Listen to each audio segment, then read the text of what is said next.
नमस्कार दोस्तों, जिस तरह से खान सर और रोशन सर के बीच में एक मुद्दा उठी हुई है झगड़ा लड़ाई की, मैं दोनों सर से अपील करना चाहूँगा कि वो दोनों मिलके एक दूसरे से कंप्रोमाइज़ कर ले, क्योंकि इसमें कुछ नेता भी एंट्री मार रहे हैं और हिंदू मुस्लिम करवा सकते हैं।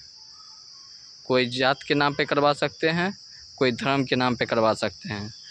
इसलिए मैं उन दोनों से आग्रह करूँगा और रिक्वेस्ट करूँगा कि वो दोनों जो है सो एक दूसरे से कंप्रोमाइज़ करके चले और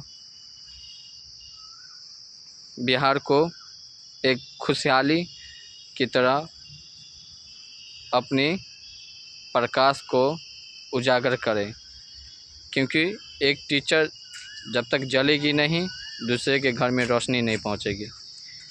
जय हिंद दोस्तों।